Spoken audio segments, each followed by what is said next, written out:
Welcome to Bedtime Stories, the Christmas series. Little Girl's Christmas. It was Christmas Eve, and Little Girl had just hung up her stocking by the fireplace, right where it would be all ready for Santa when he slipped down the chimney. She knew he was coming because it was Christmas Eve, and because he always had come to leave gifts for her on all the other Christmas Eves that she could remember, and because she had seen his pictures everywhere downtown that afternoon when she was out with Mother. Still, she wasn't just satisfied. Way down in her heart, she was a little uncertain. You see, when you have never really and truly seen a person with your very own eyes, it's hard to feel as if you exactly believed in him, even though that person always has left beautiful gifts for you every time he has come. "Oh, he'll come," said Little Girl. "I just know he will be here before morning, but somehow I wish—" "Well, what do you wish?" said a tiny voice close by her, so close that Little Girl fairly jumped when she heard it. "Why, I wish I could see Santa myself. I'd just like to go and see his house and his workshop, and ride in his sleigh, and know Mrs. Santa. 'Twould be such fun, and then I'd know for sure." "Why don't you go then?" said Tiny Voice. "It's easy enough.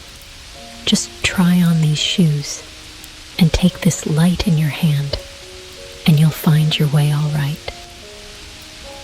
So Little Girl looked down on the hearth, and there were two cunning little shoes side by side, and a little spark of a light close to them, just as if they were all made out of one of the glowing coals of the wood fire. Such cunning shoes as they were. Little Girl could hardly wait to pull off her slippers and try them on. They looked as if they were too small, but they weren't.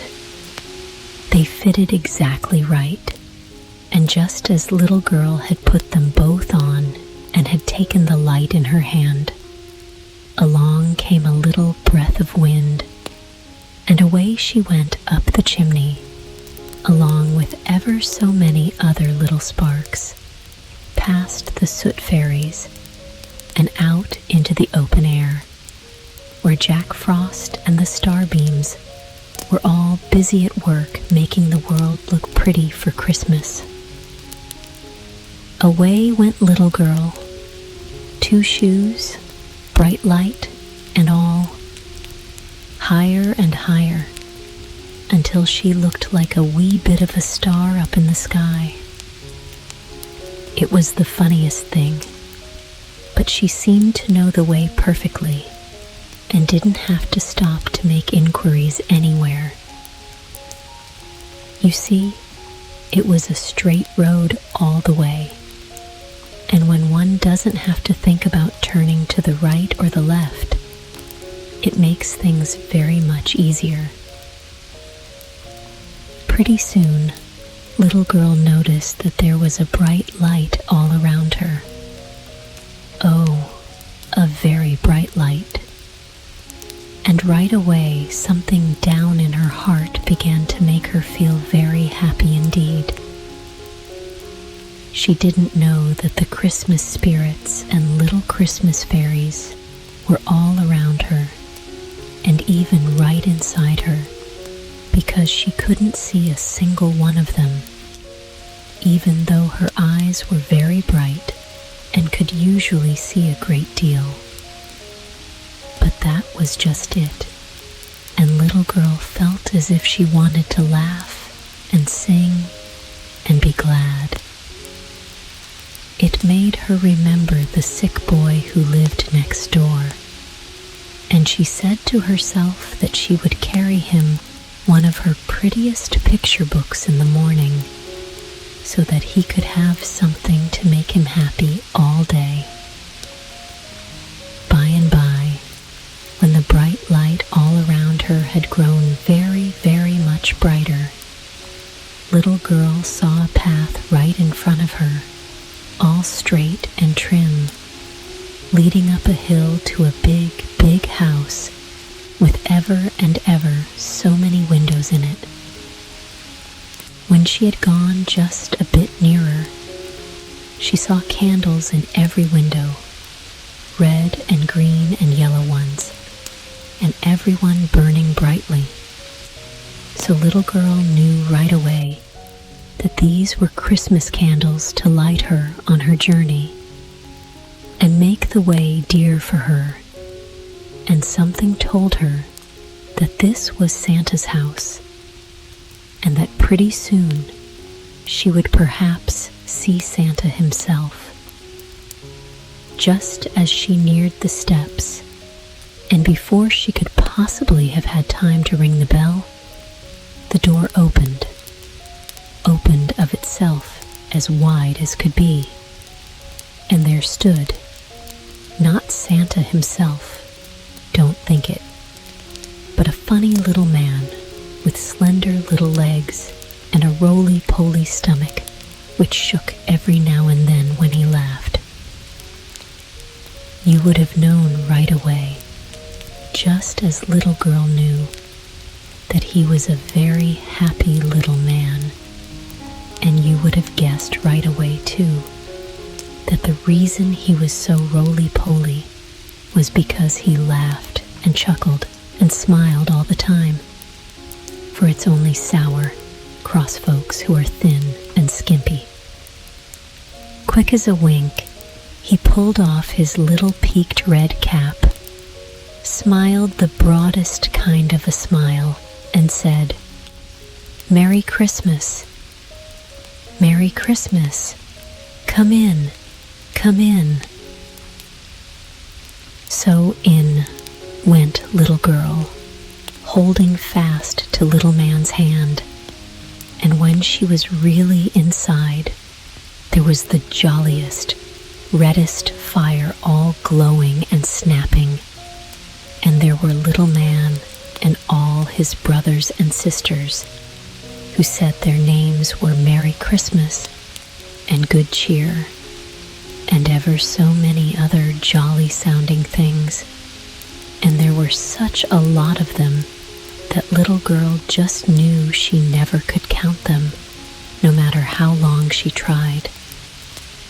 All around her were bundles and boxes and piles of toys and games, and Little Girl knew that these were all ready and waiting to be loaded into Santa's big sleigh for his reindeer to whirl them away over cloud tops and snowdrifts to the little people down below who had left their stockings all ready for him. Pretty soon, all the little Good Cheer brothers began to hurry and bustle and carry out the bundles as fast as they could to the steps where Little Girl could hear the jingling bells and the stamping of hoofs. So Little Girl picked up some bundles and skipped along too, for she wanted to help a bit herself. It's no fun whatever at Christmas unless you can help, you know. And there in the yard stood the biggest sleigh that Little Girl had ever seen, and the reindeer were all stamping and prancing and jingling the bells on their harnesses, because they were so eager to be on their way to the earth once more. She could hardly wait for Santa to come, and just as she had begun to wonder where he was, the door opened again, and out came a whole forest of Christmas trees, At least it looked just as if a whole forest had started out for a walk somewhere.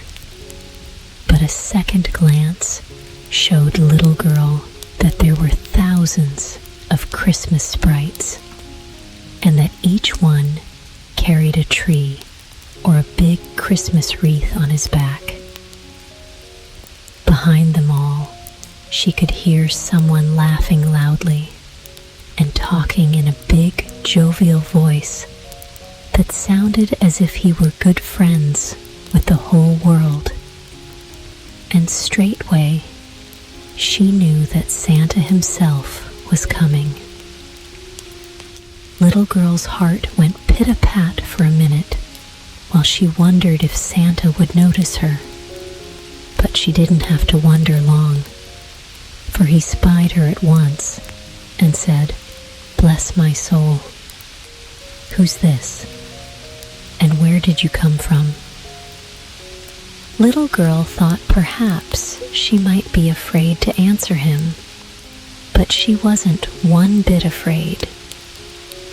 You see, he had such a kind little twinkle in his eyes that she felt happy right away as she replied, "Oh, I'm Little Girl, and I wanted so much to see Santa that I just came, and here I am."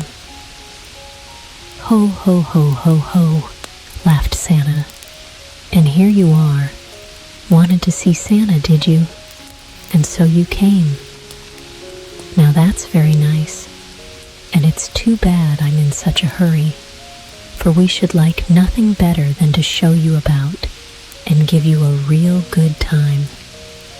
But you see it is 11:15 now, and I must be on my way at once, else I'll never reach that first chimney top by midnight. I'd call Mrs. Santa and ask her to get you some supper, but she is busy finishing doll's clothes, which must be done before morning, and I guess we'd better not bother her. Is there anything that you would like, Little Girl?" And good old Santa put his big warm hand on Little Girl's curls, and she felt its warmth and kindness clear down to her very heart. You see, my dears, that even though Santa was in such a great hurry, he wasn't too busy to stop and make someone happy for a minute, even if it was someone no bigger than Little Girl. So she smiled back into Santa's face and said, "Oh, Santa, if I could only ride down to earth with you behind those splendid reindeer. I'd love to go. Won't you please take me? I'm so small that I won't take up much room on the seat, and I'll keep very still and not bother one bit." Then Santa laughed, such a laugh, big and loud and rollicking, and he said, "Wants a ride, does she? Well, well, shall we take her, little elves? Shall we take her, little fairies? Shall we take her, good reindeer?" And all the little elves hopped and skipped and brought Little Girl a sprig of holly, and all the little fairies bowed and smiled and brought her a bit of mistletoe, and all the good reindeer jingled their bells loudly, which meant, "Oh yes, let's take her. She's a good little girl. Let her ride." And before Little Girl could even think, she found herself all tucked up in the big fur robes beside Santa, and away they went, right out into the air, over the clouds, through the Milky Way, and right under the very handle of the Big Dipper, on, toward the Earthland, whose lights Little Girl began to see twinkling away down below her. Presently, she felt the runners scrape upon something, and she knew they must be on someone's roof, and that Santa would slip down someone's chimney in a minute. How she wanted to go too.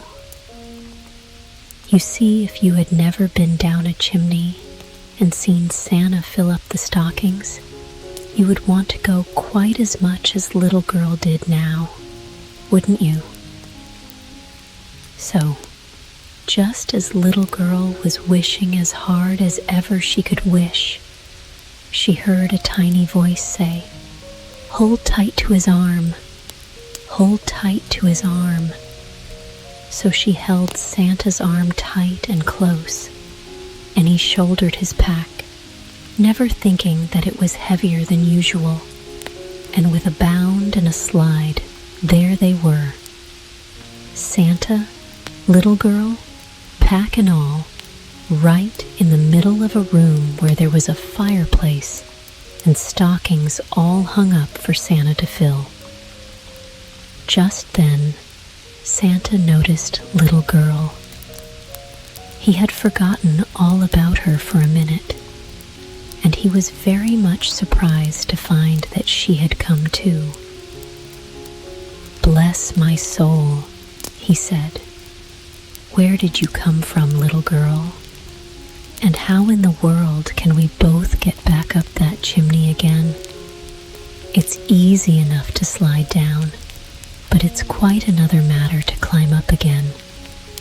And Santa looked real worried. But little girl was beginning to feel very tired by this time, for she had had a very exciting evening. So she said, "Oh, never mind me, Santa. I've had such a good time, and I'd just as soon stay here a while as not. I believe I'll curl up on his hearthrug a few minutes and have a little nap, for it looks as warm and cozy as our own hearthrug at home, and, why, it is our own hearth, and it's my own nursery, for there is Teddy Bear in his chair where I leave him every night, and there's Bunny Cat curled up on his cushion in the corner." And little girl turned to thank Santa and say goodbye to him. But either he had gone very quickly, or else she had fallen asleep very quickly. She never could tell which. For the next thing she knew, Daddy was holding her in his arms and was saying, "What is my little girl doing here? She must go to bed, for it's Christmas Eve, and old Santa won't come if he thinks there are any little folks about." But little girl knew better than that, and when she began to tell him all about it, and how the Christmas fairies had welcomed her, and how Santa had given her such a fine ride, Daddy laughed and said, "You've been dreaming, little girl. You've been dreaming." But little girl knew better than that too, for there on the hearth was the little black coal, which had given her 2 shoes and bright light, and tight in her hand she held a holly berry, which one of the Christmas sprites had placed there. More than all that, there she was on the hearthrug herself, just as Santa had left her, and that was the best proof of all. The trouble was, Daddy himself had never been a little girl, so he couldn't tell anything about it. But we know she hadn't been dreaming now, don't we, my dears? Rest well and wake up refreshed for a brand new day. Good night and sweet dreams.